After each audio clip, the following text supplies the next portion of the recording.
ఓం నమో వెంకటేశాయ. ఓం పద్మాదేయ నమః. ఈరోజు మనం వెంకటేశ్వర స్వామి వారి రెండో సతీమణైన గోదాదేవి గారి గురించి తెలుసుకుందాం. వెంకటేశ్వర స్వామి వారికి ఇద్దరు భార్యల కలలు. మొదటి భార్య పద్మాదేవి అమ్మవారు, రెండో భార్య గోదాదేవి.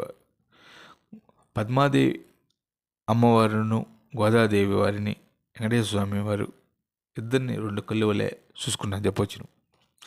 వెంకటేశ్వర స్వామి వారికి దగ్గరికి వచ్చే ప్రతి ఒక్క భక్తులను కూడా పద్మాదేవి అమ్మవారు, గోదాదేవి అమ్మవారును కూడా దర్శించుకోవడం జరుగుతుంది. వెంకటేశ్వర స్వామి వారికి కుడిపక్క ఎడం పక్క ఇద్దరు కూడా సతీమణులతో నడుమున వెంకటేశ్వర స్వామి ఉంటూ భక్తులకు ఆశీర్వాదాలు అందించడం జరుగుతుంది. అదేవిధంగా భక్తులను కూడా తన కొండకు రప్పించుకొని స్వామివారి ఆశీస్సులు ఇవ్వడం కాకుండా పద్మాదేవి ఆశీస్సులను, అదేవిధంగా గోదాదేవి అమ్మవారి ఆశీస్సులను పొందడం జరుగుతుంది.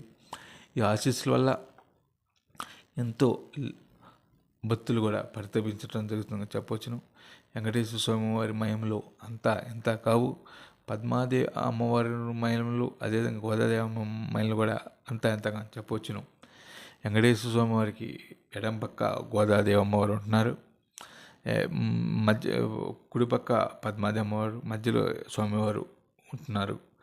వెంకటేశ్వర స్వామి దర్శించుకునే భక్తులు అందరూ కూడా వెంకటేశ్వర స్వామిని దర్శించుకుంటారు. పద్మాదేవి అమ్మవారిని దర్శించి గోదాదేవి అమ్మవారిని దర్శించుకుని చెప్పవచ్చును.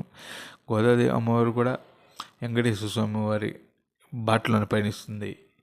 వెంకటేశ్వర స్వామి వారు ఏ పని అప్పచెప్తే గోదాదేవి అమ్మవారికి ఆ పనిని కూడా ఎంతో విజయవంతంగా అమలు చేసి విజయవంతంగా నిర్వహించడంలో గోదాదేవి గారి పాత్ర అని చెప్పవచ్చును.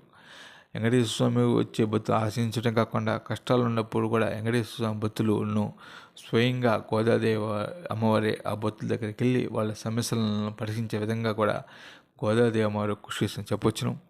వెంకటేశ్వర స్వామి వారి మహిమలు అన్నీ కూడా ఎంతో పవిత్రమైనవో, అదేవిధంగా గోదాదేవి అమ్మవారి మహిమలు కూడా ఎంతో పవిత్రమైనవిగా చెప్పవచ్చును.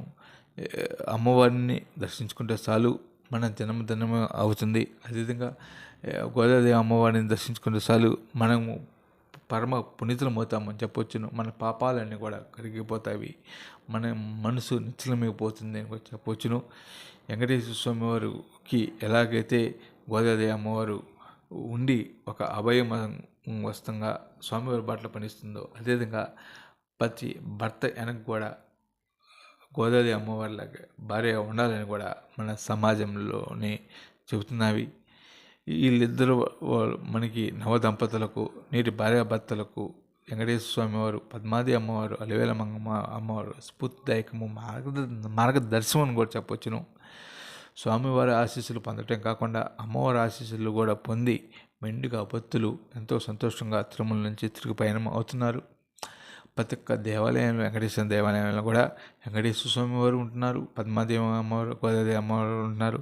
వీటి మహిమలు అన్నీ కూడా అమృతం, అమోఘం అని చెప్పడంలో ఎలాంటి అనుమానం లేదు. వెంకటేశ్వర స్వామి మహిమలు ఎలాగైతే పొందుతున్నారో గోదాదేవి అమ్మవారి మహిమలు కూడా అలాగే అంతకంటే అమోఘంగా ఉంటాయని కూడా చెప్పవచ్చును. వెంకటేశ్వర స్వామి ఉండే ప్రసాదాలన్నింటిని కూడా గోదాదేవి అమ్మవారు కూడా స్వయంగా ఆమె తయారు చేసి స్వామివారికి నివేదించి స్వామివారికి వడ్డించిన తర్వాతనే స్వామివారి భక్తులకు కూడా పంపిణీ చేస్తారని కూడా మనకి పురాణాలు చెబుతున్నాయంటే అమ్మవారు చేసిన వంటలు ఎంత అమోఘంగానో, ఎంత రుచికరంగా ఉంటున్నాయో మనం అర్థం చేసుకోవచ్చును. ఒకలామాత అమ్మవారు, అదేవిధంగా అమ్మవారు, పద్మాదేవి అమ్మవారు, గోదాదేవి అమ్మవారు, వెంకటేశ్వర స్వామి ఆశీస్సులు ప్రతి ఒక్క భక్తుడి పైన ఉండాలని కూడా మనం మనస్ఫూర్తిగా కోరుకుందాం. తిరుమలకు వచ్చే ప్రతి ఒక్క భక్తుడు కూడా వెంకటేశ్వరుని దర్శించుకోవాలి, ఒకలామాతను దర్శించుకోవాలి, పద్మాదేవిని దర్శించుకోవాలి, గోదాదేవి అమ్మవారిని దర్శించుకొని ప్రతి ఒక్క భక్తుడు కూడా ఎంతో సుఖ సంతోషాలతో ఆరోగ్యాలతోనూ వారి బాధలన్నీ తొలగిపోయి వారి కుటుంబంలోనే సంతోషం విరజిల్లాలని కూడా శ్రీవారి ఆశీస్సులు వారిపై ఉండాలని కూడా శ్రీవారి భక్తులపై అందరిపైన పద్మాదేవి ఆశీస్సులు, ఒకలామాత ఆశీస్సులు, గోదాదేవి ఆశీస్సులు, శ్రీ వెంకటేశ్వర ఆశీస్సులు ఉండాలని కూడా మనస్ఫూర్తిగా కోరుకుందాం. ఓ నమో వెంకటేశాయ.